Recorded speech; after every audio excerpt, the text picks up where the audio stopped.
Something they don't tell you about getting married is that if you're the kind of woman who's not male centered and you get married, your marriage will trigger so many women. And it's Have perfectionism, and that makes us to, even though with the movement of single one, you guys wanted to do perfect. Hey, my people, and welcome back again to another interesting video. It's your girl, Maria Davis, and thank you so much for tuning in. In another interesting video, we are talking about two things in today's video. First of all, we're talking about the perfection that other women expect women to have when it comes to this 4B movement, the whole movement, feminist movement that is going on, right? Other women expect you to join, other women expect you to already be in 10B. You see some people be like, I'm already in the 20B movement, and they look down on women that are only participating on the 4B, or they look down on women that do not even want to join the movement or just want to support it. They see that if you're not joining the movement, definitely you're not a girl's girl, right? So women are always thought to be perfect, and that is also affecting the movement. So I'm going to share a video about that. The second video we're talking about in today's video is when a woman has dissenter men, a marriage is always different from a woman that has not dissenter men. And the ones that are not dissenter men, when they see the marriage from afar, they are always jealous and be like, what are you doing? Those are the videos we're discussing in today's video, but we're going to discuss the dissenter men marriage first, then we'll talk about the perfection at the second video. Have you dissented men? How is your marriage like? How do people see you, and how do people judge you from the outside, the way you act, and how his marriage feels like when you have dissented men? How do your husband actually see it? For men that have not dissented men, men can also dissenter men, right? For men that have not dissented men, and you as a woman, you've dissented men, how does it feel like? How does your marriage feel like? Let us know down in the comment section while I read this video for you all to watch to the end, and I'll share my thoughts at the end of the video. something they don't tell you about getting married is that if you're the kind of woman who's not male centered and you get married, your marriage will trigger so many women. And it's always the same type of woman. It's the type of woman who idolizes marriage, who makes having a boyfriend their whole entire personality trait, and they just want to get married so that they can say that they're married. But I'm telling you, like, I have experienced this firsthand, and my other friends who got married have experienced this firsthand. And like, I'm very intentional about making friends with women who are not male centered because I just feel like they make better friends. But there is just always a certain type of person in our lives. It's like their brains started glitching once we got married. And it's so crazy because the kind of women that I always meet who are super boy crazy and like obsessed with the idea of being married, they don't realize that that is actually repelling what they want away from them. Like when you are just like grasping at wanting a certain thing, I feel like it always pushes it away because you're like almost like worshiping the idea of something. And I always see people talking about how like, oh, my friend got married and she switched up on me and she dropped me, and like people are always talking about how women get married and they never hear from them again. But let's talk about the reverse. Like some of y'all switch up on your friends. It's not always the one who got married. It's not always our fault. Some of y'all start acting mad weird. Kind of woman who's not male centered and you get married, your marriage.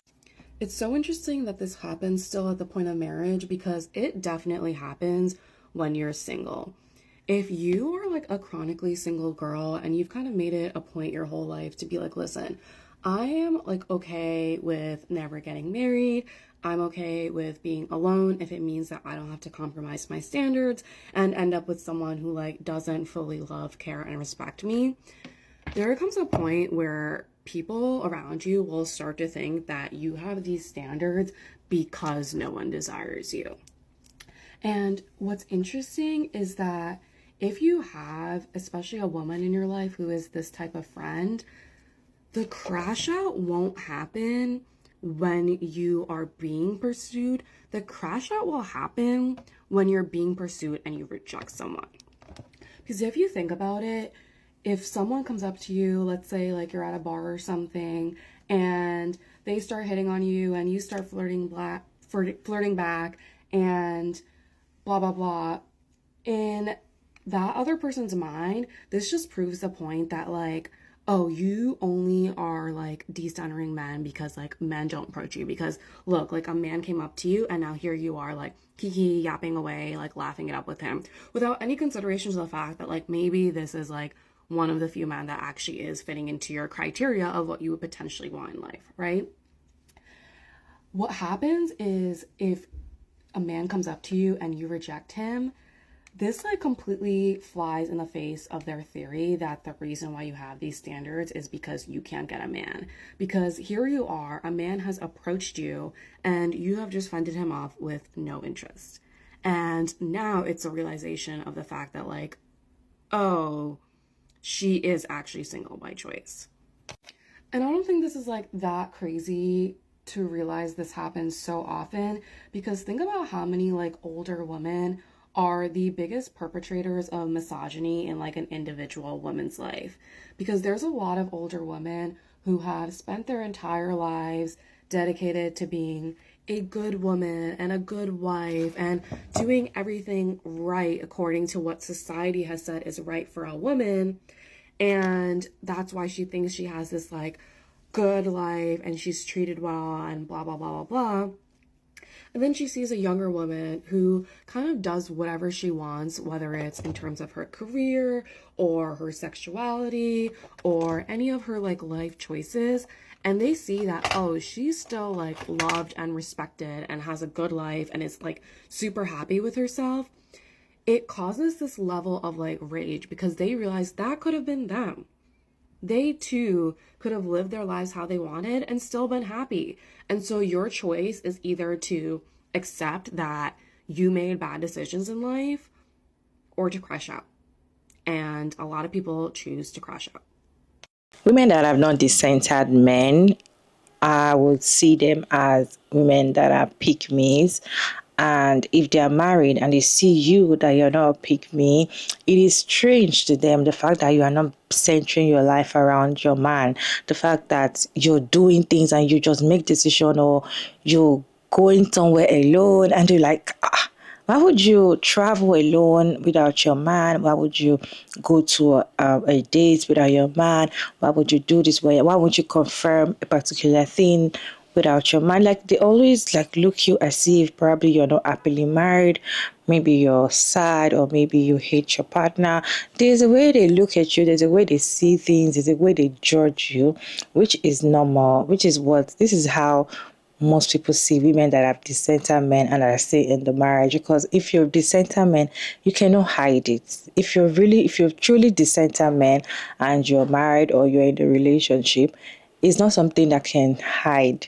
It's not something that is hidden. It's not a character that is hidden. It is something that the whole world is going to see, how you love yourself, how you center yourself. Because we women, we're not taught to center ourselves in our lives. So we're taught to always do things for male validation.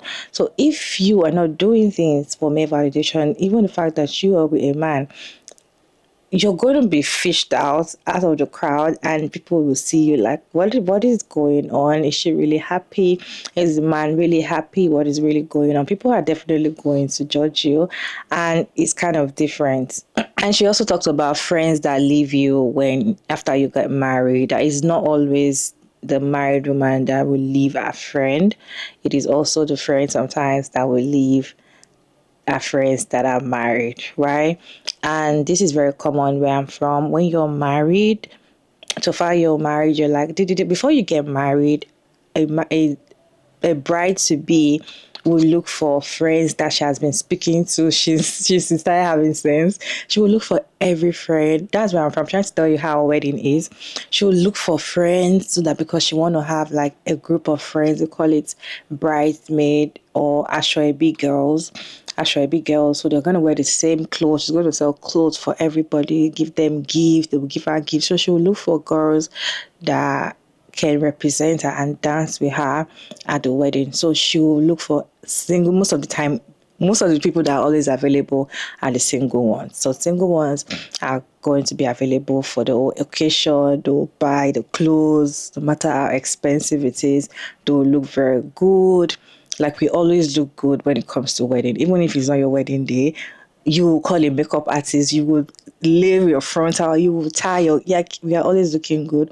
Go check Nigerian girls when it comes to wedding. We take it like up here when it comes to attending wedding, right? So this puts in a lot of money. So I'm trying to say that the bride look for girls to be their friend. So immediately after the wedding, she will still like communicate. Thank you all so much for representing. Thank you all so much for coming. Few months later, you start seeing that the particular friend will start dragging behind. Like when you start like, let's hang out, she's like, I'm married. Let me confirm with my husband. She'll start, keeping distance and start giving excuses. Then when you eventually hang out with that kind of person, all they talk about is my husband, my man. And because you're single, the conversation is boring because that's not the kind of conversation you guys were having before now. And some might even get pregnant immediately. Some might even get pregnant immediately.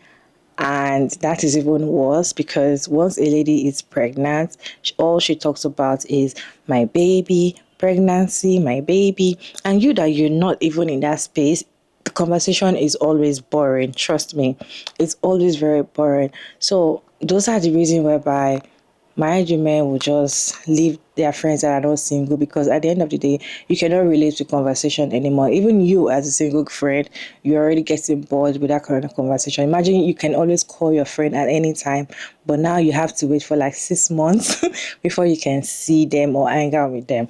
But then there are some friends that will eventually leave you just because you're married. And I feel like they leave because they don't want you to leave them. They want to leave because they know that eventually you would leave them. Because at the end of the day, both of you, life is not it anymore. That is why you see some friends that before they got married, they were very close.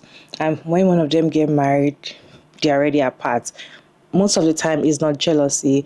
It's just that things are not the way it used to be. Conversations are not the way it used to be. You are not always available the way you're supposed to be. It is few friends that will stick by you when you're married or when you are doing something different from them and both of you are not in the same pace. It is few friends that will stick by you when it comes to that stage. One that have not the sentiments, they are just there just because they want to be called Mrs. So person. I am a Mrs. You see them, if you call them by name, I went to get a pizza one day and there was a lady, I think she's married, right? She was in front and they kind of called her a name or something. And she's like, no, I am Mrs. Like she had to like, no, I am Mrs. Like it was like an achievement for her, which is okay. But I just find it like, guys, not that deep. Anyway, some people actually see it as, they just want to be married. They want to be called that Mrs. That is why they are married, and that's why they will stay in that marriage, even if the marriage is hot for them. What is your take on this conversation? What does the century men feels like when you're married? Can you share your thoughts down in the comment section while we roll the second video talking about perfectionist? Why women always think that everything we do needs to be perfect, and now this movement we also doing it like it needs to be perfect. Let me read this video for you all to watch to the end, and I'll share my thoughts at the end of the video. Alright, y'all. I want to say that 4B, 5B, or 6B, or 7B, or escape the corset, or all of it. There are some people who feel like if they don't do something, you're kind of doing something wrong. And also, like, they're like like 7B might be the superior, and like 4B is inferior. Not at all. It's just the point that you could choose, you choose. And it's the feminist movement and all of your energy and your life is most important part of it. So if you could do it, yes, you do it. But in the some point that you feel like, oh, I think I cannot afford this, that means you do the people say like the lower level, but I don't honestly believe that's the lower level. So for me, honestly, I could do 5B, but I do my best to do the 6B, but sometimes there's some time that I really have to compromise. In that part, I feel like, okay, this wasn't that full enough, but that's okay. So I know a lot of women have perfectionism, and that makes us to, even though with the movement of single one, you guys wanted to do perfect, because we're like taught to always become perfect. But that doesn't mean that you guys could blame to others who are, for example, let's say I'm the one who are doing 7B. And that doesn't mean that I could blame other women who are just doing the 4B. Because we are all like sisters, and we are all just one group of people who are trying to protest our rights and protest the woman's right.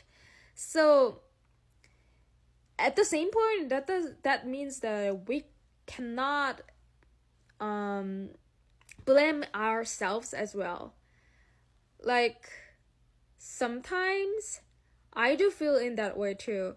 When I was getting off from the corset, getting off from the escape the corset and taking the makeup again, I felt like a lot of like heavy guilty that I am doing, like wearing a corset back, and I am wearing all that makeup back, and I am like having a long hair, and that I was feeling like I'm the person who are giving the bad effect on women's right. And honestly, we're not that big enough. So what makes us big is if we become all in unite, and the single one people like collected into a big amount of number, that makes something different. So please don't attack other women just because they are not perfect enough. And also, don't attack yourself. Don't make a guilt on yourself about not being a perfect. So, you know what? Men, even though they are doing all those shitty things, the men always come out and saying I am perfect. And the one of the interesting thing is that if you ask to women and men about how did you do on your test, women, even though they did really good job, they always say maybe B, because they don't want to say that they got an A and actually come out not A. And the men, even though they have a shitty like garbage score, like for example, let's say the man got a D, but even though when you ask at them, they say like, oh, I got B, maybe A, something like this. Really, that's the difference. So that makes women to always try to be perfect and never say they are doing something before we reach the line of the perfect line. However, guys, sisters, I really don't mind. I really don't mind if you are actually doing the makeup and like saying I'm 4B, I'm 6B, whatever. I don't mind. If you're trying to do your best, that means you're one of us. But at the same point, please don't do that as well. It's okay to not be a perfect individuals, but at the same point, don't try to blame the other one who are actually doing that movement just because you feel, okay, I'm not perfect, that means I should make the other ones to become not perfect as well. So I look this a lot of time. For example, let's say I am doing the escape the corset movement, and at the moment when I was getting the corset back, at the moment that I was having the makeup back and having a long hair back, I was feeling like I was like trying to make myself the reason why I am doing this. And this happens to everyone. So, but at least I didn't attack other ones, but some might do that. Some might attack the other one, like such as, I think like that is not a corset, or I think having a makeup is important for woman life. But you're attacking other ones because you don't want to hear that you're doing something wrong. That is the truth beneath why people are attacking others. So what I want to say is, please just let ourselves free from all this perfectionism. That makes us not only make us free, but also make all of the women stop blaming the other woman as well. And that makes a big difference, I believe. So that was all I wanted to talk about. And honestly, I really feel why the other women do that, because I was also at some point I was doing that as well. So that is the reason why I really understand. And that is the reason why I want to make this video, to explain to others that this could happen. And I understand, but just let's stop doing that, so that we could unite, we could be more generous to the others, and we could be more generous to ourselves as well.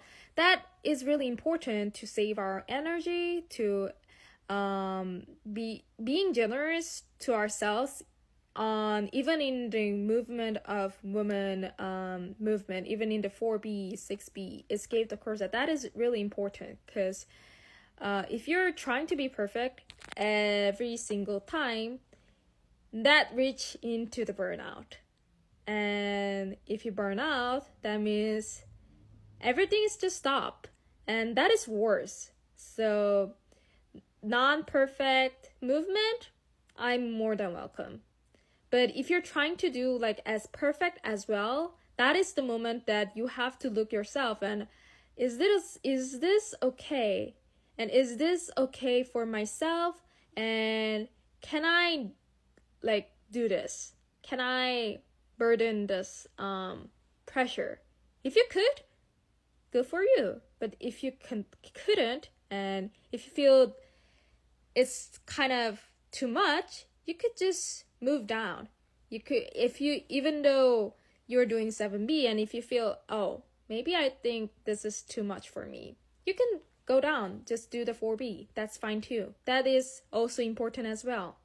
So that's what I wanted to talk today, and bye.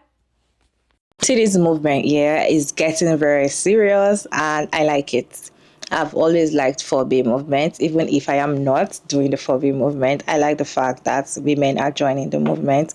I've always liked that movement since it came out. I love it. I wish it can stay. The people that are actually doing it, I wish it can stay. I wish they can stand their ground and just stay like that, because it shows that you have power over what you want. You have power over your body. Nobody's forcing you to do anything. You can choose not to do anything, and you've just like totally decentered this man, decenter men, totally, which is really nice, right? But then, because of after the election, things are getting very tense, and the 4B movement is increasing. Before the election, the 4B movement got to 7B movement, and there were other addition and all of that. But now there is more. There are more movements coming on, and as the movements are increasing, some women are already like, okay, what is going on? Because I cannot keep up. I can only do this. So they're not feeling as if, oh, I'm doing the lower version. I'm doing the one that is not so high. I feel like I am not really into the movement and all of that. Why some are like looking down at people that are only doing the 4B, they've not gotten to 20B. Like me, I am in 20B, you are seeing 4B. Like, I'm not your mate. Some people actually see it that way, which is not like that. To be honest, I just feel like this movement is not the way some people see it as. the movement is not like that. And the thing is that you can also support the movement by not even joining the movement. You supporting the movement, I think it's about, I think that's 6B or 7B, I can't really remember. You can only do 5B, you can only do 10B, you can just support women, or you cannot even do anything. But the fact that you support women or the sentiment totally, you're already joining the movement, you're already in the movement. It's like you're accepting the movement, right? But the fact that some women feel like it has to be perfect, oh, there's already 25B, oh, I'm joining, You don't even want to know what's going on. You don't even want to know if it's something you can continue with. You just join it. I just feel like you're trying to be perfect, and which is how we women we're trained to be. We always want to do things perfect. Most of the times, we always make sure that things are done perfectly. Like we always want to do things thoroughly, right? And that is affecting the movement. So I kind of agree with her. When I saw the video, I was like, this is exactly what's going on.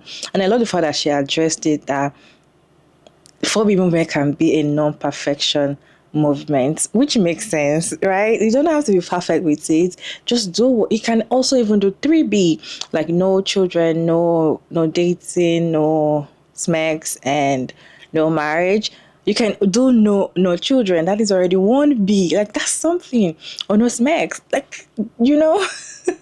You don't have to, I must do 10B, I must be, oh, there is already 30B. I want to join the 30B. Oh, this is the movement we're doing. Oh, I want to do it because you want people to feel like you're on top, right? I'm not saying don't do that, but it's not something you must do. Like, you must be perfect in all of that, and looking down at people that are not joining the movement. I feel like when a woman come and say, I am not joining the movement, people are going to attack the person. Like, it is what it is.